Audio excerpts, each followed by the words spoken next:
We are on. They're working on the audio on the YouTube. We've got Craig Elston from our Annie and Elston Midday Show. Hello, Craig. Hi. Turns out Adam's laptop is blasting sound. I'm going to fix that.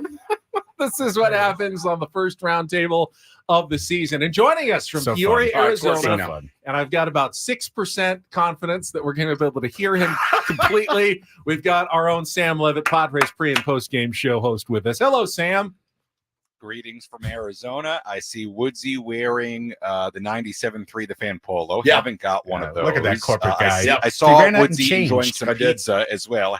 I don't have any pizza here, so what do I get here? Well, no pizza, no fan gear. So Adam just, I guess he just ordered these 97.3 The Fan Polos, and he left a stack. Everyone will get theirs, and I decided to put mine on for this because it's the first and last time I'll ever wear it. Woods so always wears a 97.3 The Fan Polo. I've never seen you without one, Woods. It's a good day for it. Not joining us today on travel is our own Tony Gwynn Jr., who just landed in South Korea and will be with the team all week long, and our Chris Ello, who is en route back from Las Vegas. But we got a good crew here, and I've got to start, of course, in one place and get everyone's thoughts on the big news, the acquisition of Dylan Cease, the surprising move at the last minute of Padres spring training in Peoria, Arizona, for a package of 4 prospects. Let's start with Annie, because I have not heard your take on it yet, Annie, but when you saw that news, what was your first reaction to the Padres Dylan Cease trade? I thought it was great. I mean, I've been saying all season long, as you guys have all offseason, that they needed more help in the pitching.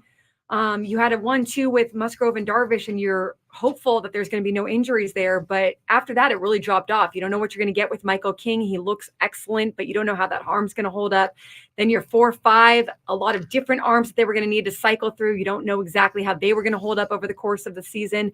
So this gives you such a different take when you're like 1-2 Musgrove Darvish, and then you're 1-2-3 Musgrove Darvish Cease, and then Michael King. I think it's huge for them. Craig, we've been very in on the Padres prospects and following their progress. Jairo Iriarte and Drew Thorpe both having excellent spring trainings. Any reservations on your part when you saw the return for the White Sox in the deal? When I saw the first 2 pitchers, I think I said on Twitter I was 1,000,000% behind this trade, and then they added the other 2 players, and I'm down to 100% behind this trade. You got to give to get. The Padres do one thing incredibly well with their farm system. They create rankings, they create buzz, helium, hype. They get people that other teams are excited about. And Drew Thorpe, who's near Major League ready, is a guy that Chicago can look at and say, hey, we could put him in our rotation really soon. Iriarte, they can dream on. Wilson, they can count on. Yeah. Zavala, who knows? That's probably the flyer in the deal. But none of these guys, except Steven Wilson, were going to materially impact the Padres' fortunes in 2024. Dylan Cease will. So you were 1,000,000% in when it was Iriarte and Thorpe, and then it went down? Well, just down to 100. It's kind of a joke. You know, I'm all the way in. I just thought it was so light with 2 guys. 4 guys make sense. 4 guys, yeah, 100%. The old 4-for-1 deal.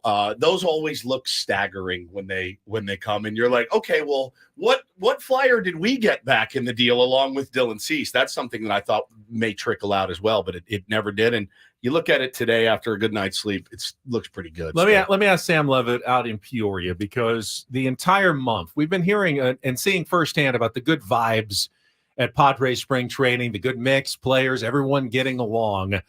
How, Sammy, do you think this trade at the end of spring training impacts those good feelings, the camp that Mike Schilt? Does it add to it, or does losing a couple of guys who have had good springs, could that possibly detract from the good feelings that the Padres have had? I think it certainly adds to it. I think when you talk about guys like Manny Machado, Xander Bogaerts, Fernando Tatis Jr., Joe Musgrove, Yu Darvish, all these guys that are in their prime, and the guys that give this team a chance to get to the postseason in 2024. And obviously there are other players that'll have to contribute in a big way as well. But this was never a group, a season where you felt, I think a lot of us felt, where it was any kind of punt. Yes, there was a step back in payroll. Yes, there was going to be a reliance on younger players in a number of spots. But this makes it way, way more realistic that this can be a real postseason team and be a team that could do something special. It doesn't answer every question, But for those players in there, and especially the stars, the big ones, I got to think they're ecstatic about this. I do. Getting a guy like Cease, what he can do, adding a real, a pitching star. I mean, to add and solidify and stabilize that rotation. Obviously, we didn't have a chance to hear from those guys as they were boarding the bus yesterday, getting ready to go to Korea. But I think you can safely assume that clubhouse is pretty excited about the idea of Dylan Cease joining them, and especially the stars. Why not, right? You're there to win. These guys have made their money. They want to go out and prove something after how disappointing last year was. So to me, I would imagine it's very exciting inside that clubhouse, especially for the major guys. The idea of the final piece has almost become a running joke in Padres fan circles, going back a decade to when Seth Smith was the final piece to put the Padres over the top. So I'm always hesitant to say that the acquisition of one player, no matter how good that player is, even of Juan Soto's caliber, can ever be called the final piece. But Craig, let me start with you. The acquisition of Dylan Cease, how much does it change your perception of what the Padres can be here in 2024? From a non-playoff contender or a fringe playoff contender, are they now a legitimate playoff contender? Where did they move in your mind with this trade? Significantly up, in my opinion. I think that the team didn't have enough, and I've really spent the last 2 months on our new show kind of just putting it into the universe over and over that a move had to be made, something had to be done. There was room in this system to make a trade without bankrupting the system, to make the modern team better.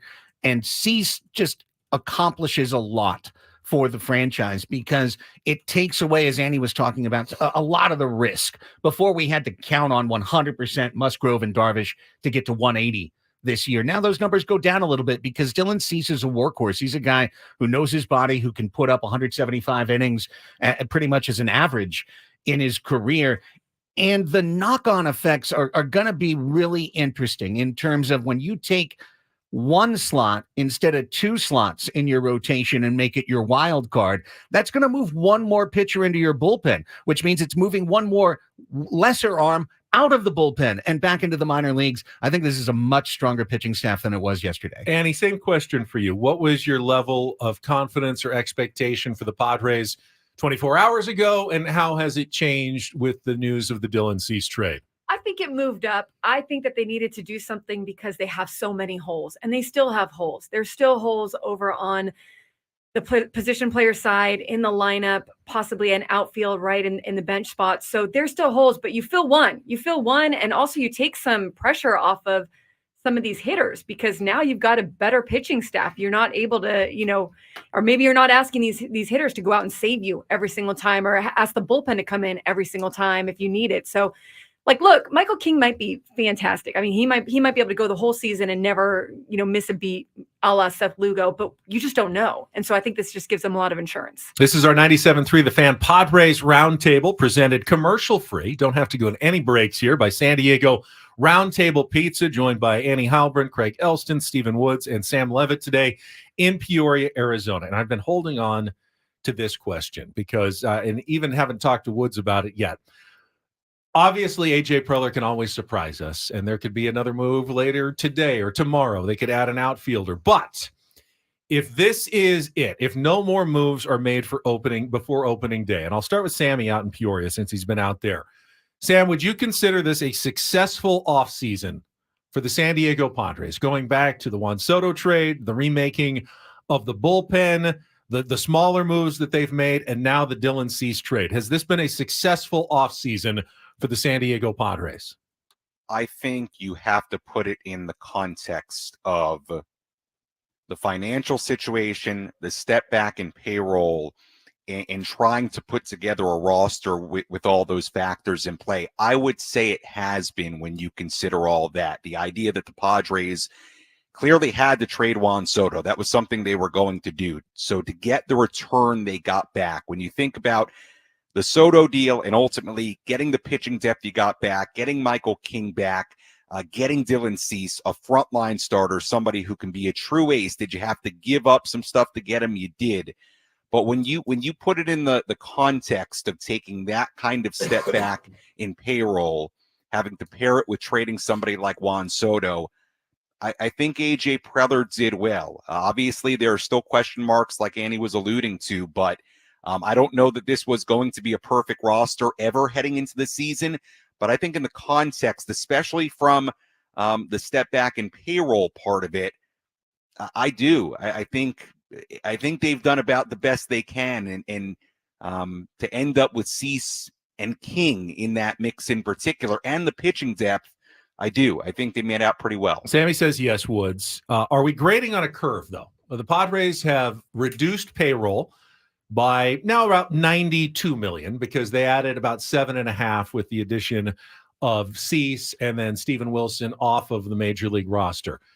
Are we grading on a curve? Great offseason for reducing payroll by so much. Yeah. Or is it just a really good offseason no matter what? They addressed pitching needs that they were going to have to address either way. Even if they kept the payroll near the same levels, they still had to replace the guys that were there somehow that were becoming free agents. Good offseason. What's your evaluation? They made lemonade. They absolutely made lemonade. They had to make lemonade, and it has to be good. It's got to be tart but sweet. You got to be able to get it down. People are going to have to buy it.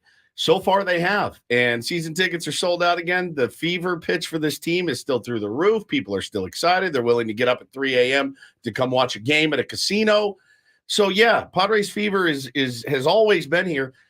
Getting that deal done yesterday and getting back what you got for Juan Soto, it hasn't played out yet. Juan Soto is in the MVP talk in the AL. I mean, he could potentially win an MVP. That being said, he's probably also a Met the year after that. You had to get that done. You had to make lemonade. And they did. They did. And I don't know that you could have done a better job. Now, I just saw a name come off the board.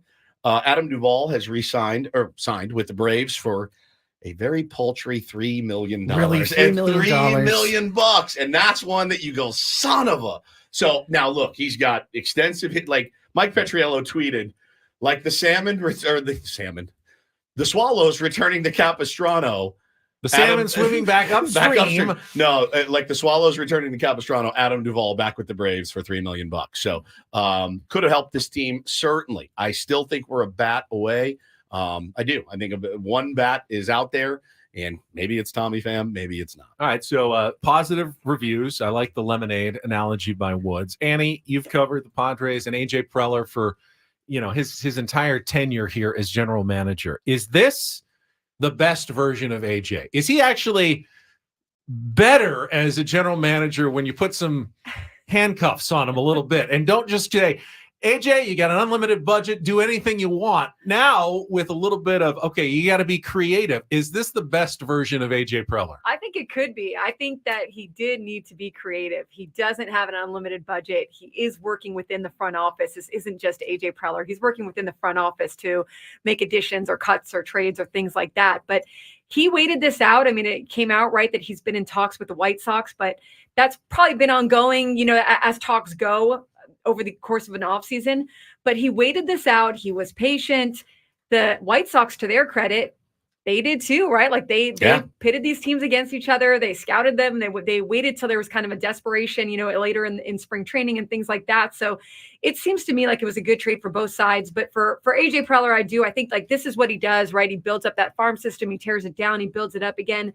And I just don't think that you can hold on to all these prospects. Like, yeah, they're good prospects and you're still keeping quite a few of them, but they are at the end of the day also currency for you. It's a point I made as well earlier. Even if all your prospects hit, you don't have a spot to play all of them. So the job of being a general manager is always going to be identify your very best prospects, develop them as fully as you can, and hopefully they will be your young core and cheap that you can surround with other talent. But the rest of them, they're all just chips. They're all just chips to address needs and to bring in the talent that you need right now. And, AJ will be judged on whether he has made the right call on the chips that he has sent away versus the ones that he is keeping, the top four prospects. It's our Padres 97.3 The Fan Roundtable presented by San Diego Roundtable Pizza. Annie Haubman, Craig Elston, Stephen Woods, Sam Levitt, Ben Higgins with you. And Craig, you brought up, I thought, a really good point about how Dylan Cease not only improves the starting rotation, obviously, but the bump down effect of moving guys into the bullpen, moving guys who shouldn't be in the bullpen off of the roster, how important that is. So I'll start with you and go around. And it will change, I'm sure, over the course of the season. But who now is your number 5 starter based on what you've seen in spring training? Four spots now locked up. Who wins that number 5 job for the Padres? So you're asking my opinion, not what I think is going to happen, right? Well, give me both. Okay, I think it's going to be Johnny Brito. I think that's who the Padres will pick. I would select Matt Waldron. Okay. I think that Waldron is built out in terms of the number of innings he pitched last year between AAA and the major leagues and where he is right now in his development to be a solid average 5th starter in Major League Baseball, where he could give you 135, 140 innings of, a 4-ish ERA. And that is absolutely fine as a number 5 guy. If you signed Michael Lorenzen or Sean Manaea for $14 million, you'd be hoping for 140 innings of a 4-something ERA. Brito, the reason I say that is I think Brito's got the stuff that could play up a little bit when you put him in the bullpen. And he could either take Steven Wilson's role and be in there to face right-handers with that hard fastball slider combination, or he could take the Nick Martinez role and do a little bit of a long relief piggyback type action in the bullpen. Either way, I feel like you put Waldron in the bullpen. What do you get? I don't know if that stuff plays up. You put Brito in the bullpen, I think it plays up a little. I think you're right. It's an either-or proposition. Let's check with Sammy Levitt, who's seen all of these guys in person. Sammy, who do you think opens? Now, they're not going to need that 5th starter until the 6th or 7th game of the season, likely now. But who do you think opens as the 5th starter, Sam? I think it will be Matt Waldron, and I think it should be Matt Waldron. To Craig's point on all of it, I thought Craig hit the nail on the head as far as why it should be Matt Waldron. I think he's had an outstanding spring. I think he's somebody who is built up innings-wise. And, look, it's no guarantee. I mean, I think there are advantages to somebody like Brito as well. But I tend to line up with Craig as far as I think it should be Matt Waldron based on what he's done this spring, based on his pitch mix, based on, I think, just the untapped potential of Matt Waldron, still learning how to use that knuckleball, sharpening up the other aspects of his pitch mix. It's just one of those situations where I think you get a good feeling about what he's done this spring, what he could be, the uniqueness to his arsenal with that knuckleball. I think it will be him based on what he's done this spring, and I think it should be him. That's 2 votes for Waldron, although, as Craig said, he thinks it'll actually be Brito, but he votes for Waldron. Annie, who's your vote for 5th starter? I think it's going to be Waldron. And I think that they're going to maneuver that spot as needed. I don't think whoever has that 5th spot for the beginning of the year is going to have it at the end of the year. And nor should they necessarily. Like, they're going to use these arms. When one gets fatigued, they're going to throw another one in. When one's failing, they're going to throw another one in. But they're also going to need to have some long men in the bullpen. I think they're going to need to have some swing men and some guys that can go multiple innings. And they've got now way more of an ability to do that with adding Dylan Cease. And Woods, Waldron, or Brito? I don't want to be a contrarian, but I think I'm kind Randy of Vasquez. No, I think it's gonna be Brito, and I just pulled up the projections that they have on Fangraphs for all the Padres pitchers, and they've actually got Brito slotted in the 5, projecting him out to about 130 innings, and then they have Matt Waldron kind of further down the list, projected out to about 87 innings. I wouldn't mind either. Look, and it's.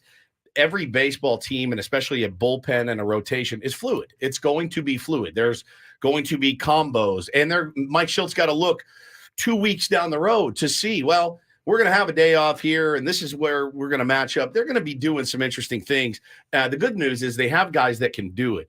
I like the idea of Matt Waldron just being a little bit of a wrinkle, like, if the knuckler's on, let him go out and throw, and you can mix it up as you see fit.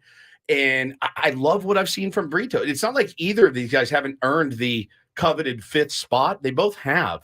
I don't mind mixing it up and being a little bit more malleable. I think it's important to have guys that can do multiple things. I think both of these guys have shown that they can do it. But projection-wise, they've got Brito at about 50 more innings than Waldron right now. Now I'm going to cast my lot with Waldron here at the start, at least. But you're right; none of them are going 200 innings the entire season. They're going to need a team in that 5th starter, and likely in the 4th and the 3rd spots as well, because Michael King is probably not going 180, even though he said he wants to.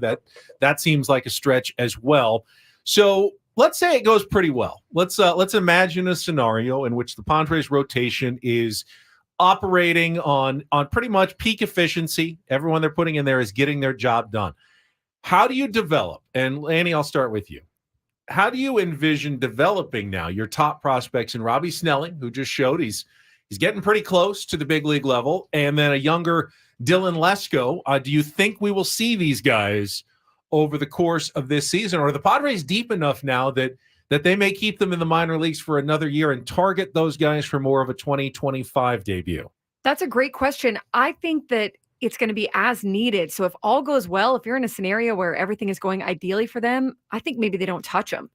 Maybe you're bringing them up if you need them, but you get the chance to at least get them ready and get them going and get them in a position where they feel really comfortable, where you're not maybe in such a desperate need as you were if you didn't have so much pitching, So if all goes well and their arms are sticking, are healthy and are doing all right, I think you can bring these guys up or maybe, honestly, you can use them in a way that is little to no pressure on them, because you've got the other arms around them to kind of cushion that blow. It's a good problem to have. Exactly. Depth is always a good problem, but you can't forget about other guys like Adam Mazur and some of the other pitchers as well.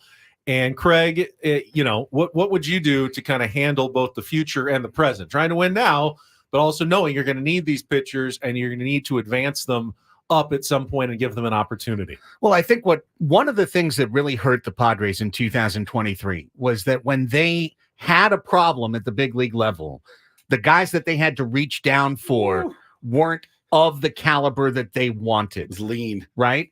And eventually, at the end of the year, Avila and Waldron pitched okay. Yeah. And now Waldron's a part of the discussion. So that's awesome. But what the Padres couldn't afford to do was completely take away those top options. I do think the guys they traded, Thorpe and Iriarte, were probably 1-2 on the list of who gets the first call up if somebody gets dinged or gets hurt. However, now you're looking at guys like Mazur and Burgert, the more college pitchers, a little bit more advanced, to maybe rise up into that role. You've still got Lesko and Snelling on the come, the wild arms that could become future number 2 starters or aces. So to me, this is a great situation because now it's Brito, Vasquez, Waldron. Those are the guys that you're counting on to maybe step up on innings if somebody goes down. Vasquez is probably your number 1 spot starter now, and you're giving time for those kids to sort things out in the minors. It's the beauty of adding one pitcher. Yeah. It's the beauty, the ripple effect of one pitcher is not just, oh, cool, slots right in, and this is a need. Everything gets extended. Now, it's going to cost somebody a job, like on the big league level. There's no question about it. Somebody's going to be sent down when they probably had a good shot at making the team. That being said, you're going to be the first guy we call because we're going to need a ton of people to help get through this season. They always do, and we always seem to run out of it at the very, very end. And it does suck losing those 2 guys, as you mentioned, Craig, the 1-2 first phone calls if somebody gets dinged up. But I still – with Avila, with the other names that you mentioned, more depth than we had last year for sure. Sam Levitt, you've had a firsthand look at some of the pitching prospects, some of the pitching depth over this last month. We haven't seen everybody. I mean, I haven't seen Mazur, I don't think, throw once. Burger. Who's kind of impressed you? Anyone standing out that we're not bringing up in your mind that's done well at spring training? I think the names you mentioned are right there. Look, I think there's a clear distinction between Mazur. By the way, it's Mazur. Mazur. Yes, Mazur. That's how my southern grandmother says measure, by the way. Measure. Yeah, it's true. It's a true story. You got to measure. You got to measure before you put it up on the wall. I will never forget it again. Measure twice, cut once. Measure twice, cut once. That's right. I think there's a clear distinction, number one, between guys like Mazur and Burger, both who reached AA last season, and Snelling and Lesko. Let's remember, Robbie Snelling is 20. He spent 1 year in pro baseball. Dylan Lesko made his pro debut in June of last year after undergoing Tommy John surgery during his senior year of his high school campaign. They're a ways away still, Snelling and Lesko, and I know Snelling made appearances during the Cactus League and has impressed a lot of people in the backfields. And Ben, you asked me who's impressed. I think Snelling has been there. I've seen Lesko throw some bullpens. Look, the stuff looks really good. Mazur, Burger, obviously, we're in Cactus League games. But I would put those those four guys in a bit of separate categories. Major and Bergert, who have been at Double-A already. Snelling and Lesko, to me, the beauty now, and you talk about the path to the big leagues for these guys, the beauty of it now is that the Padres don't need to rush guys like Snelling and Lesko. They can let them get the proper seasoning in Double-A, wherever they go after that. Like, they have the opportunity to develop these guys at maybe a bit of a slower pace. And let's not forget, in the long run here, right now, Michael King's a free agent in a couple of years. Dylan Cease is potentially a free agent in a couple of years. And who knows, maybe they're Padres for the rest of their careers. But these things seem to sort themselves out. And if somebody like a Snelling or a Lesko or Major or Berger, if they are at the point where the Padres got to put them in the rotation, they got to be in the big leagues, they pitch well enough in the big leagues where they've got to be there every 5 days, for that kind of talent, you figure out a way to make it work. So I think that's an issue right now. Like, how do those guys ultimately make their path to the starting rotation for the Padres? I think that's a question you don't worry about right now, especially in the cases of the two most highly touted guys, Snelling and Lesko. These are very young guys who don't have a ton of minor league experience. And the beauty, potentially, and Cease helps this, is that you can bring those guys along, in a really nice developmental way. And you've got guys like Major and Bergert who might be closer and might be a little bit more seasoned with the college baseball. So I just think that's a problem you kick down the road for a while. It's funny. When you know a guy who has a last name and pronounces it one way, you assume that everyone does. There was Andy Mazer, who was the Padres broadcaster, but he didn't pronounce it Major. He pronounced it Mazer. So, hey, there's Xavier, or is it Xavier? Is it Trammell or Trammell? Right. They look the same, but they all pronounce them a little bit differently. So you do have to ask when you're a broadcaster. And Sammy always does his homework there in spring training. So I do appreciate that. All right. Spring training question. I think everyone's going to agree. The Padres have had a very productive and positive spring training. That's what players, coaches saying, even people who cover the team. So who do you give more credit to for the Padres? And I know it's a team effort, but is this a Mike Schilt thing? Is this a players taking it on themselves thing? Is this just a circumstances beyond the team's control that things were better this year, Annie, for the Padres this spring? What was the cause? I think it's all of the above. I think players really are embarrassed about last year, and there's something about losing the way that they did where you come back to camp and you are more humble because you don't really have any other choice. I mean, it's kind of a manifestation of what happened last year. But then I think you also have Mike Schilt, who has seen the issues of the past, and he sees that this team needs maybe a little bit more organization, a little bit more communication, a little bit more understanding of what the expectations are. And then I think it's the circumstances. I think that they can also look across the road at the Dodgers and say, okay, well, we're not that team this year, but guess what? We've got a lot of good things going for us, and we're going to fight to at least be the best Padres team we can be. And so I think that there's a lot of things going for them that kind of happened after what occurred last year. Yeah, Craig, I think the hiring of Mike Schilt, and again, a manager can only do so much, even in a season, but much less just a spring training. And there were questions. I mean, what really happened in St. Louis and why he left there, and the relationships that he's had. But certainly through the first month, it feels like he was the right choice for the San Diego Padres, at least at this point. Yeah, that's where I would, to answer your overarching, question, that's where I would put the credit for a productive spring, is that Mike Schilt has come in with the confidence and positive, welcoming attitude that I think is rare. And honestly, we all loved Bob Melvin too, right? So, like, even when I was hearing you say the question, I'm like, well, isn't every spring training positive and productive? Because that's what they tell us, and we all agree, and no one's losing, so therefore it's positive and productive. But I did see a lot of changes this year because it went a lot away from me to us. And there was a lot of me last year in the 20. I don't mean myself. It was Manny showing up and talking about the price of eggs. It was, we're the Four Tops, we're this, we're the baseball Beatles. Card, yeah. Right, yeah. Take a look at our baseball cards. Where am I hitting in the lineup? I don't like hitting here. I don't want to hit 2. I don't want to hit 3. Good I'm this, God, I'm that. man. Like, there was a lot of that last year. And this year, I think, to Annie's point, from the players' side, they've come with a different attitude. But I think Mike Schilt has helped instill a different attitude. And I don't know that Mike Schilt gave a big speech that, hey, we got to be more about the team and less about the individuals when he arrived. I don't know that he had to. Yeah, and so Woods, let me ask you, since we had a chance to have dinner with Mike Schilt at PF Chang's, what do you think is going to be what is going to be the biggest change for the Padres under Mike Schilt this season? Like what will we see as fans that looks different compared to the Padres under Bob Melvin, if anything? It's hard. It's a hard question to answer. I haven't seen him manage a game for the San Diego Padres yet, but just from chatting with him, I mean, he pretty much told us. I mean, I asked him, I said, hey, do you think that this team has gotten pushed around a little bit? And he said, yeah. And I said, any plans to stop that? And he said, sure are. And I said, okay, because as a fan, when my captain wears 98 to the back and my superstar is getting dusted under the chin, I don't know, 4 times a week, and I said, it sucks to watch. Now, I'm not advocating for a full-scale brawl every game, but I don't like teams coming in, we're super comfortable playing here, everyone's our buddy, and Mike Schilt pretty much assured us that that's not going to happen anymore, and I do and did really, really appreciate that from him. He looks a little bit unassuming. He's not. He's not at all. And, I wish I could tell the story of what he told us in the parking lot. I can't. The FCC won't permit me to do it. But I love him so far.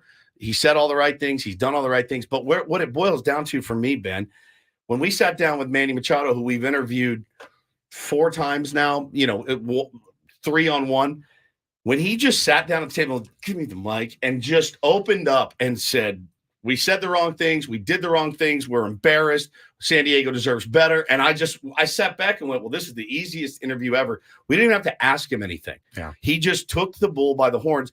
And if that's the pervasive attitude in the clubhouse this season, I look for at least, I don't expect this team to go out and win 105 games. I expect you to play your asses off every night and play hard. If you lose, we can live with that. It's a hard game. But act like you care this year. That's my number one thing. Act like you give an S about San Diego and the fans that fill Petco Park. I feel like they're going to do that. Sammy, you spent every day pretty much at least a few minutes with Mike Schilt at dozens now of pressers and scrums. And he comes off, sometimes goofy, sometimes, in a good mood. He's an easy conversation, but have you seen maybe the other side of Mike Schilt a little bit as well so far this spring? Yeah, I think there's definitely a seriousness to him as well. And I think, Woodsy, Ben, you've seen that as well. There is, a seriousness and attention to detail. I think it's important to remember, Mike Schilt's background. This is in player development. This is somebody who rose himself through the minor leagues, managing through the minor leagues, and got all the way to the St. Louis Cardinals. I mean, a really prestigious organization in Major League Baseball, and did that on his own, did that through many, many years of work. And that's what I feel he brings as far as a mindset. I mean, I've talked to a number of guys about it. There is and again, this time of year, spring training, you hear a lot of this stuff, so you have to take it with a little bit of a grain of salt. But there has been a sense of togetherness. There has been a sense, I think Joe Musgrove put it yesterday, of loving on each other, of pulling each other up. And I thought it was telling what Joe said. I thought it was telling what Manny said to you guys. I think this team understands they have to play in a different way and with a different mindset collectively than they did a year ago, because what they did a year ago simply didn't work. And I do think Mike Schilt has set the tone that this team will play with a different identity this year. What exactly that means? Is that going to be tougher? Is that going to be not taken? Guys getting chin music. We're going to find out, and we might find out pretty quickly. But I think this team very well may play with more of an edge this season and not take a whole lot this season. And I think that'll probably come from up top and from the manager's step of the dugout. So I do think there is that side, and I'm intrigued to see what that looks like ultimately. It's our very first 97.3 The Fan Padres Roundtable of the 2024 season, presented commercial-free by San Diego Roundtable Pizza. Now, we're just a little over halfway It's been all serious Padres talk, but we need a little halftime show. Loosen things up. So, Is that where we eat the pizza? well, no, Oh, but I we can talk do that. about the pizza. I think it's all gone. I think the I whole sales want staff is to eating the ask pizza. everybody their favorite pizza toppings. I mean, Roundtable is known for, they got the King Arthur Supreme. They've got the Guinevere's Garden Delight, the Maui Zowie with the pineapple and the Canadian bacon. What's your favorite pizza topping, Annie Heilbrunn? I have to go vegetables. Vegetables. Boy, you're in the wrong I business know. and in the wrong room. Yeah. Nice Are veggie we, pizza. are we talking like You like know, olives? What's the peppers, vegetable? olives, mushrooms. All right. So maybe Oh some my spinach. Guinevere's Garden Delight. Sure, That is yeah, what, that is sounds great. what Annie's going to get. Craig? I'm gonna definitely have pepperoni on my pizza, and usually I like to go green pepper onions as a Okay. nice kind of a tangy to it. Woodsy? Is a hot dog a sandwich? Is what I wanted to ask you. Putting a Well, hot dog here. sandwich. I on don't top even of know the pizza? answer to this. I worked with you I know you don't like pepperoni because it gives you heartburn. Correct. But I don't actually know what your favorite pizza topping is. Cheese. Oh, jeez. I will eat sausage. I will eat There- Hawaiian. you know, I there's- will eat. When you are the parents of two young children, Yes. there's nothing better than loving cheese pizza That's because great. that's what you've got all the time. And that's It what's is- always left over the is plenty of greatest. slices Yeah. of cheese pizza. Also, if you like crust, they hate crust. I love So crust. I Yes. just eat crust all the Unbelievable. time. Now, Sammy, Exactly right. you have an East Coast perspective for us. Pizza takes here on our roundtable. I'm going to throw a curveball at you guys. How about ziti? There is nothing better than like a the ziti pasta slice. on a A pizza. baked ziti slice. Yes. I've never even I'm heard gonna of put this. that in the topping category. It's big in New York. A Wow. ziti slice, a baked ziti slice.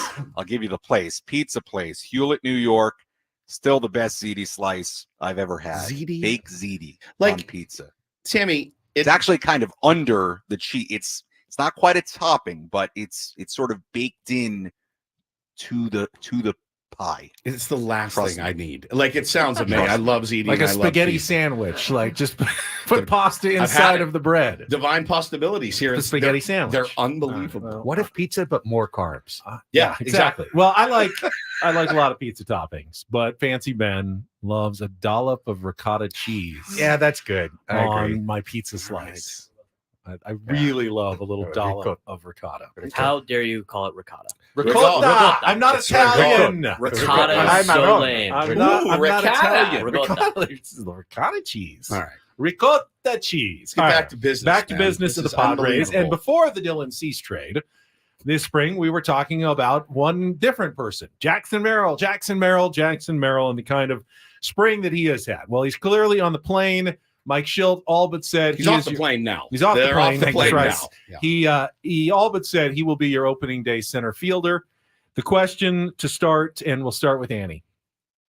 What kind of rookie season is Jackson Merrill going to have for the San Diego Padres?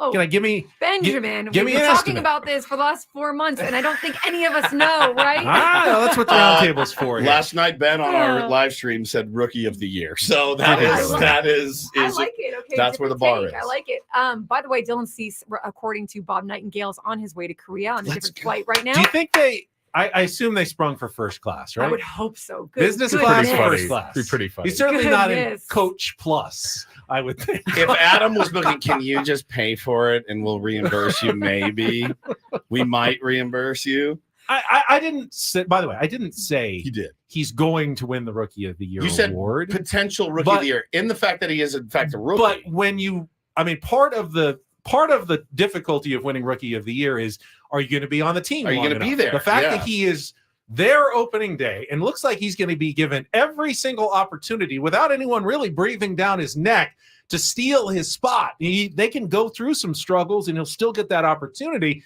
That's the first hurdle to overcome. You got to stay on the team to be a Rookie of the Year candidate. And Jackson Merrill is giving the impression that he's here to stay on the team, possibly. Yeah, I think I'm not ready to concede that he's going to have a rough season, but there's going to be struggle. I would imagine there's going to be struggle because there always is. And so how is he going to bounce back from that? By all accounts, everyone said, hey, he had some struggles last year. It's not going to be the same as what it could possibly be in the big leagues. I think if the rest of the lineup does well, like if the 1 through 5s do pretty well, it takes a lot of pressure off of Jackson Merrill. If they don't, then you start looking at different places where you can sub guys in. You're not going to move a Manny Machado. You're not going to move a Bogarts or a Tatis. So how else can you better the lineup? I think that's where maybe more pressure might come in on him. But if he just kind of gets to acclimate and do all right and, let man center field over there next to Tatis and just enjoy it a little bit, I think that he's going to be all right. Craig, I don't want to make too many Shohei Ohtani comparisons, but can Jackson Merrill win a Cy Young Award this year? Ben has him pegged for MVP as well. Right. Yeah. So you know. He's going to go down for a week and then he'll get comeback player of the year. That's right.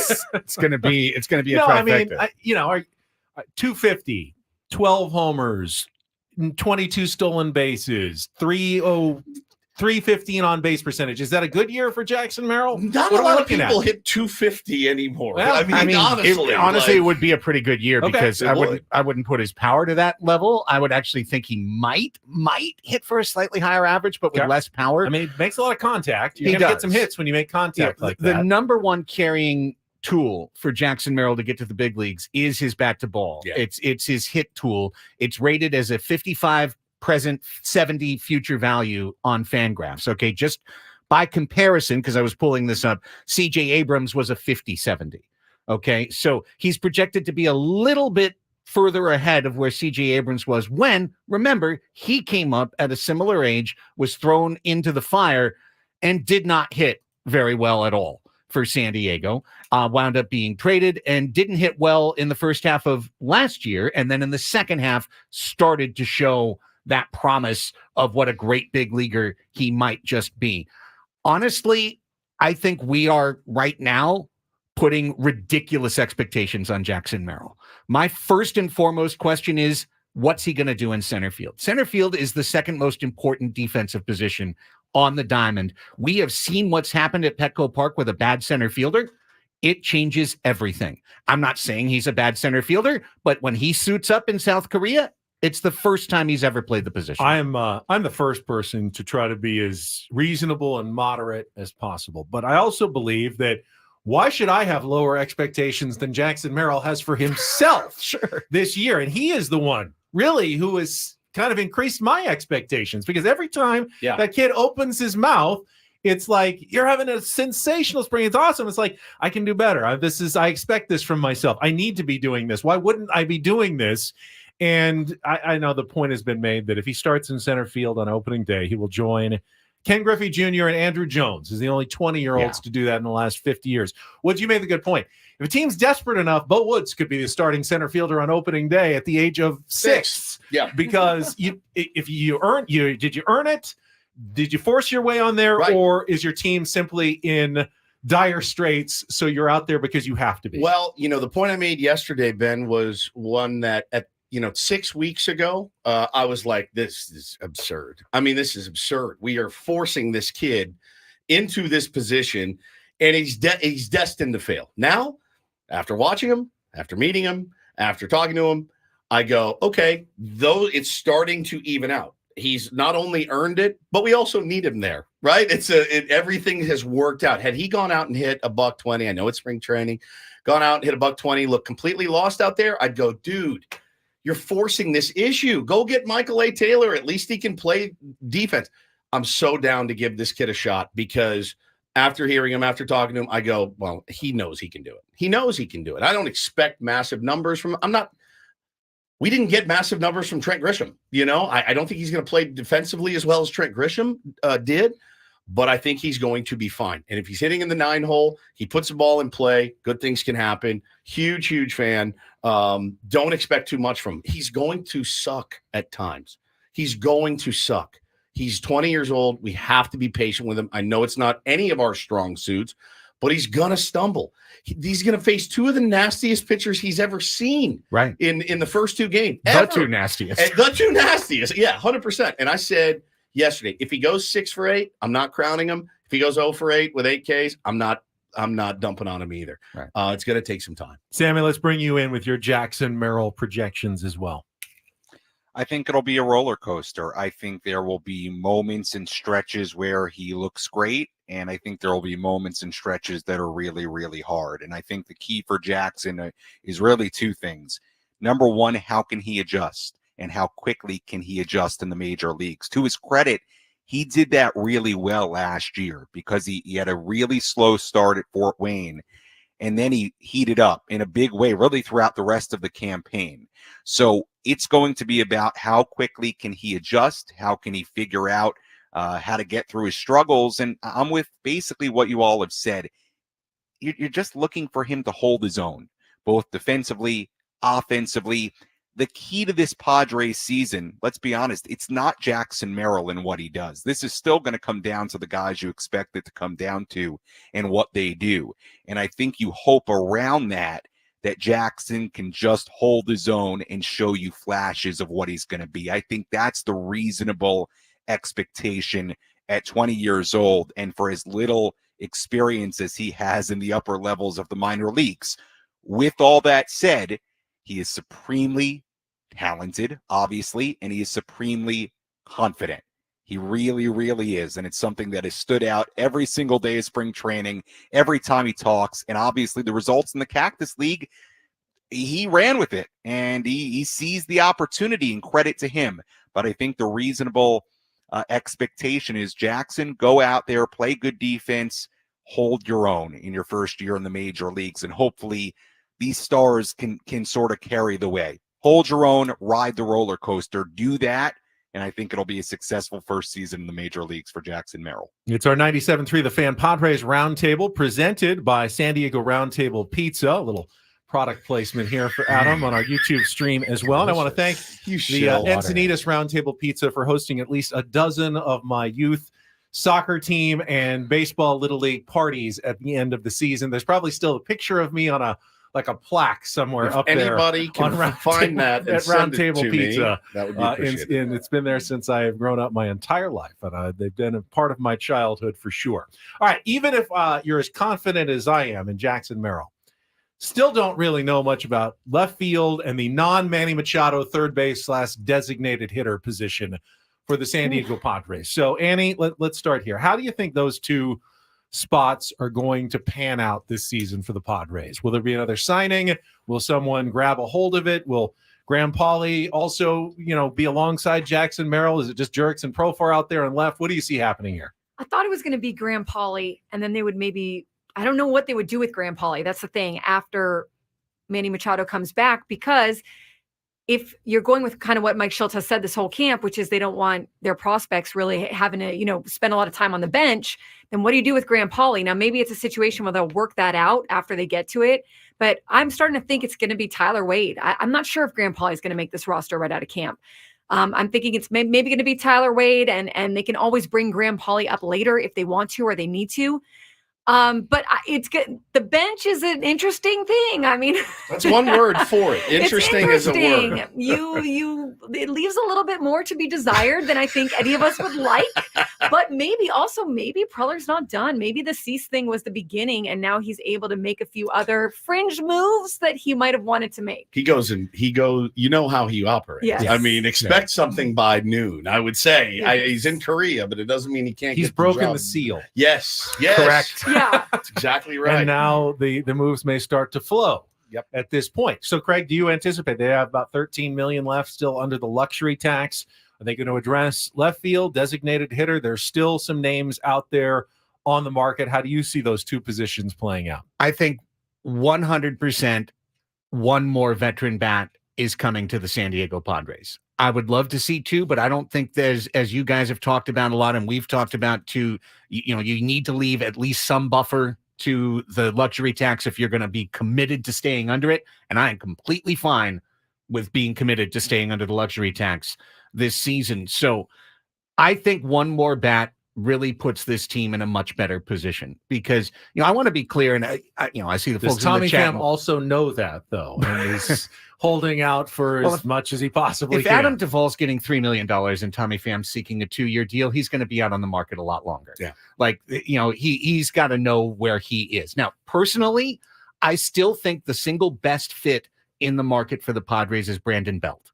because he could step in and be the number one left-handed bat in this lineup walking into the parking lot. Right now, you're asking Jake Cronenworth, who's had a couple of down seasons, to be that player for San Diego and hitting the number 3 slot for you all season long. If that works out, amazing. It's going to be a great year for the Padres. But I think Belt takes pressure off of him, and then by knock-on, pressure off of Merrill, and gives you, he can't play first base all the time like you'd like, but this team has positional flexibility. If they want to goof around, put Kim at third and Bogarts at short and Crony at second, they could do that. Yeah. They've got that kind of team. So I still think a left-handed bat would really help, but if they do sign Tommy Pham, I'm happy with that. Or if you just want to go with the best offensive player, it still might be JD Martinez, Woods. Yeah.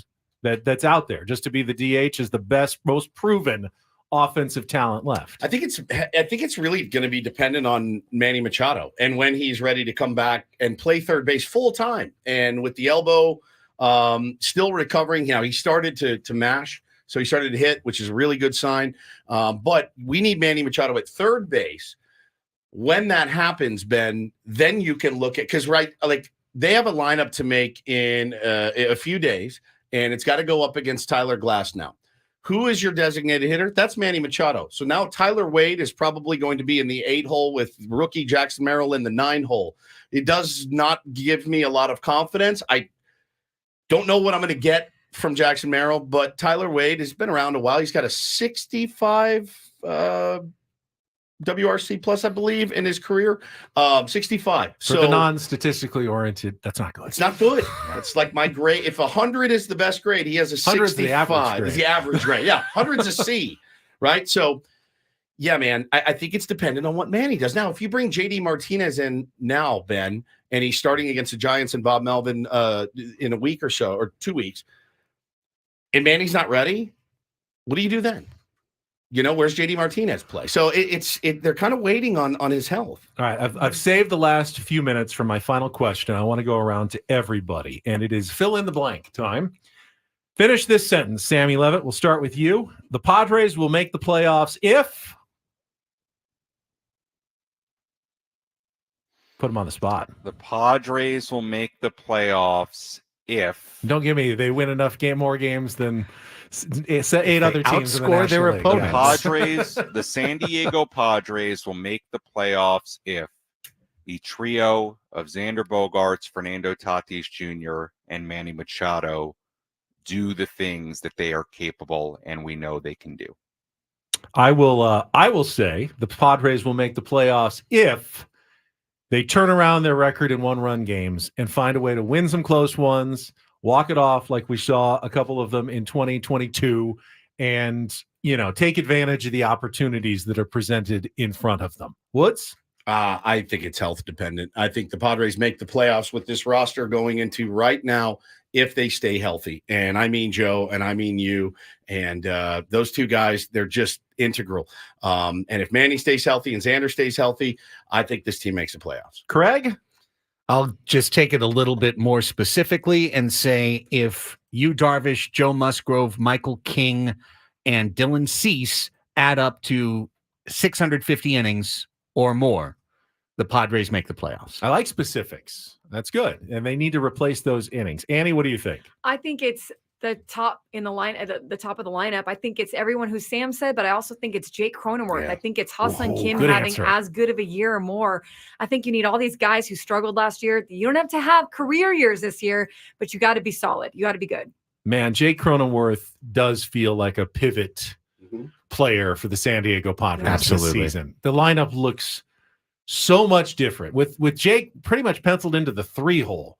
If he has a bad season, that can destroy the first inning and the third inning. And if he has a good season surrounded by the guys that he's surrounded by, the sky's the limit for the Padres offense. He feels like such a pivot player for the Padres. And you this year. didn't say run differential. I As they didn't. noticed in the chat, you did not say run Apparently, it's not as differential. important as I thought it was last Can year. we just say you've done a great job running this roundtable, Ben? Thank You you. really have. He's a super pro. You super pumped him pro. up, but he is everything that yeah. you pumped him up to be. 100%. Woods always likes to take me down a peg, but when Never- it comes No, to I my don't. I built you moderating up. skills, you You're build out me of up. your mind. Building up my moderating skills. The Well, best. that's Best good in the news. business.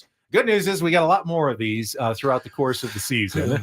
and they with will. more people in this room. Yes, That are Yes. currently even in here right now. yeah, we will have Chris Ello We should and do Tony a Gwynn rotating Jr. cast. How about that? joining us. Maybe Well, just rotate one spot. there's Every a- 3 there's 4 enough of weeks. us. Everyone you fills know. it for you. That's right. Woods is going to Disneyland one Thursday in Yep. May, so we'll miss one here and there. But starting April 4th, which will be after the first week of the regular season, we will be here every Thursday for the first airing, at least from 10 to 11 a.m. of our 97.3 The Fan Padres Roundtable, presented by San Diego Roundtable Pizza. Annie, Craig, Woodsy, Sam in Peoria, Tony in Korea, Ella wherever he is. Thank you, everybody, for joining us on San Diego's #1 sports station, 97.3 The Fan.